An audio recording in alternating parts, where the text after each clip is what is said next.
살기로 했네. 주님 뜻대로 살기로 했네. 주님 뜻대로.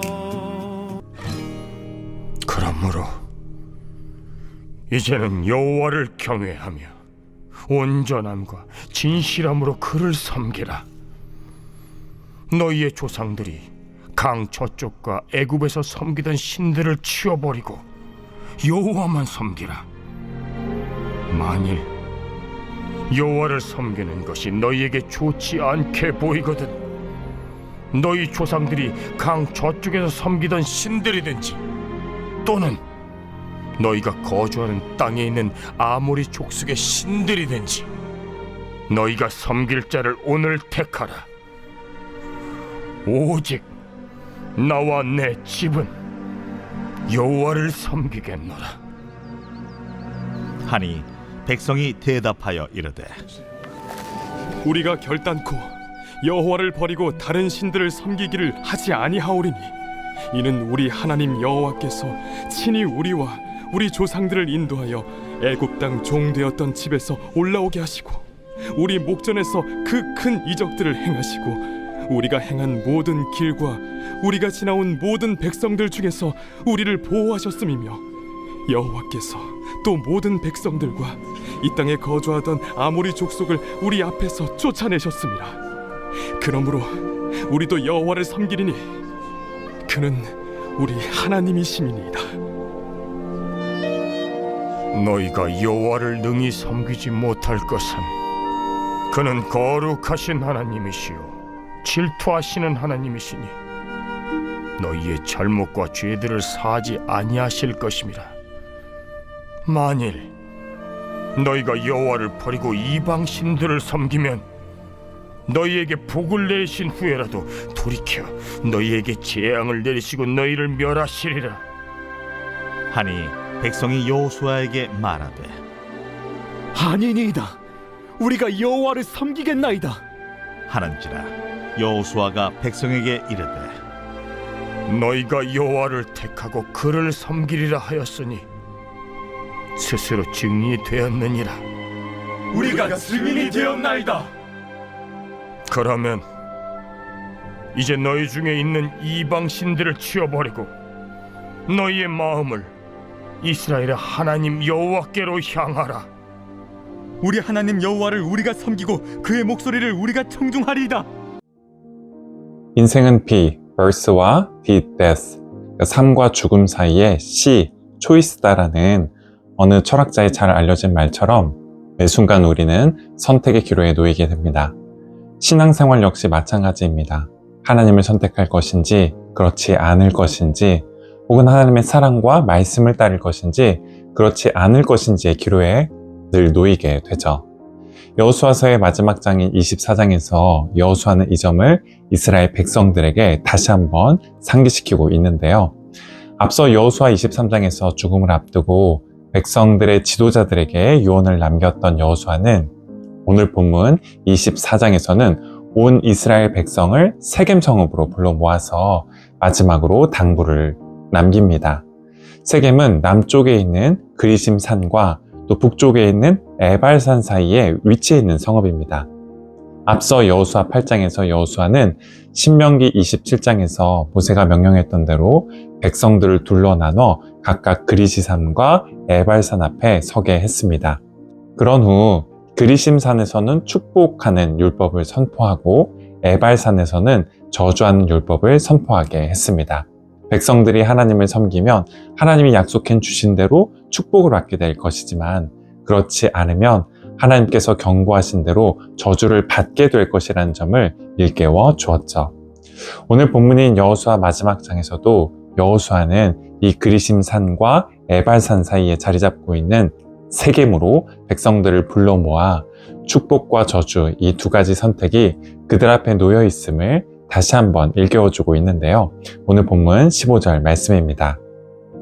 만일 여호와를 섬기는 것이 너희에게 좋지 않게 보이거든 너희 조상들이 강 저쪽에서 섬기던 신들이든지 또는 너희가 거주하는 땅에 있는 아모리 족속의 신들이든지 너희가 섬길 자를 오늘 택하라.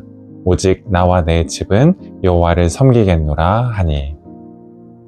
여호수아와 이스라엘 백성들 앞에는 크게 두 가지 선택이 놓여 있었습니다. 먼저 그들은 가나안 정복 전쟁 중에 그들을 지켜주셔서 마침내 가나안 땅을 얻게 하신 하나님을 선택할 수 있었습니다. 하지만 동시에 하나님 대신 우상을 선택하는 길 역시 그들 앞에 열려 있었습니다. 아브라함의 아버지 데라가 그랬던 것처럼 메소포타미아 지역의 우상을 섬기거나 혹은 애굽 사람들이나 가나안 족속들이 섬기는 우상을 섬기는 것 역시 가능한 선택이었죠. 물론 사실 하나님의 도우심과 은혜로 가나안 땅 정복과 분배를 마친 시점에서 하나님이 아닌 우상을 선택할 이들은 거의 없었습니다. 백성들의 마음속에 감사와 기쁨, 은혜가 가장 크게 자리 잡고 있었던 시기였기 때문이죠.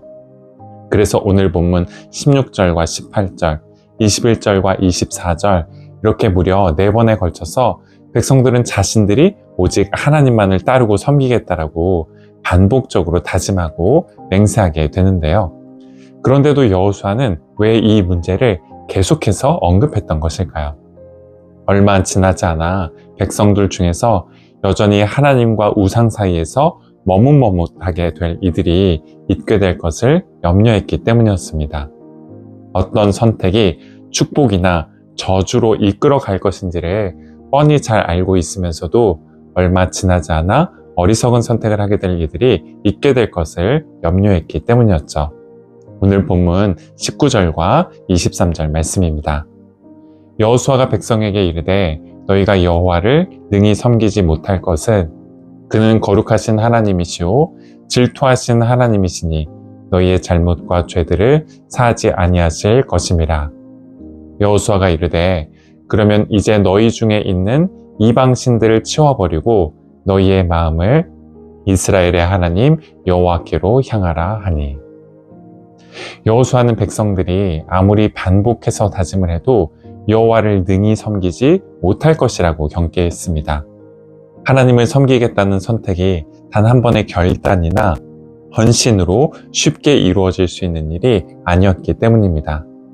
하나님의 자비와 은혜를 계속해서 구하지 않고서 그 누구도 거룩하시고 질투하는 사랑이 되시는 하나님 앞에 설 수 있는 사람이 없기 때문이죠. 가나안 땅 정복 전쟁 중 많은 은혜를 입었지만 백성들 중에는 이방 신들을 결국 그들의 곁에 두게 될 이들이 있게 될 것이었습니다. 하나님께 향해야 할 사랑과 믿음, 마음을 다른 곳으로 향하게 할 이들이 있게 될 것이었죠. 그래서 여호수아는 백성들에게 그들이 누구를 섬길 것인지 오늘 또 이 자리에서 다시 한번 결단한 것을 촉구했습니다. 머지않아 백성들의 마음이 하나님이 아닌 우상을 향해 다시 기울어지게 된다고 하더라도 지금 이 자리에서 오직 하나님만을 섬기겠다라고 다시 한번 결단하라고 독려했습니다. 비록 얼마 지나지 않아 그 결심이 흔들리게 되더라도 지금 당장 우리가 어떤 선택을 하느냐에 따라 오늘 우리에게 남아있는 이 시간의 질이 달라질 수 있기 때문입니다. 지금 이 자리에서 우리가 어떤 선택을 하느냐에 따라 우리가 내일 서게 될 이 출발점이 달라질 수 있고 우리의 뒤를 따르는 이들이 살아갈 삶의 모습이 달라질 수 있기 때문이죠. 2025년 올 한 해의 마지막 이틀만을 남겨두고 있는 우리에게도 이처럼 오늘 결단하고 선택해야 할 것들이 남아 있습니다. 내일로 미루지 않고 오늘부터 하나님을 더 가까이로 선택할 수 있고 내년으로 굳이 미뤄두지 않고 남은 한 해 조금 더 묵상하고 기도하는 시간을 갖기로 결단할 수 있습니다. 남아있는 이틀 동안 올 한 해 본의 아니게 사이가 멀어졌던 이들에게 먼저 다가가기로 선택할 수도 있죠. 남은 이틀 동안 새로운 배움을 향한 첫 걸음을 떼기로 선택할 수 있고 체력이 예전 같지 않게 느껴져도 여전히 우리 힘으로 할 수 있는 섬김과 돌봄, 운동과 일을 시작하기로 선택할 수도 있습니다. 올 한 해에 대한 후회나 아쉬움, 또 내년 한 해 또다시 반복하게 될 어떤 실패와 겪게 된 어려움에 대한 걱정 대신 오늘이라는 하루를 마음을 활짝 열고 맞아들여서 정성껏 갖고 가기로 선택할 수도 있죠. 2025년 12월 30일인 오늘 하루를 무심코 흘려버릴 올 한 해의 마지막 이틀 중 하나가 아닌 이처럼 새로운 결단과 헌신, 또 믿음과 사랑의 출발점으로 갖고 가실 수 있는 은혜가 저와 여러분에게 함께 하시기를 바라겠습니다. 기도하시겠습니다. 얼마 남지 않은 올해나 혹은 이틀 후 맞이할 내년이나 어느 해가 되었든 우리에게 늘 오늘이라는 새날을 허락해 주시는 주님, 어제 주님께서 저에게 베풀어 주신 은혜와 사랑을 오늘 잘 기억하고 간직할 수 있게 하시되, 오늘 저희가 맞은 새날을 낡은 마음의 습관이나 내일에 대한 염려로 흘려보내지 않도록 저희를 지켜주셔서 오늘이라는 하루가 지닌 새로운 가능성이 저희를 통해 그 모습을 드러낼 수 있게 해주시고, 또 오늘이라는 하루를 통해 하나님께서 하나님 되시는 은혜의 산 역사가 저희 삶 속에 이루어지게 하옵소서. 예수 그리스도의 이름으로 기도드립니다. 아멘.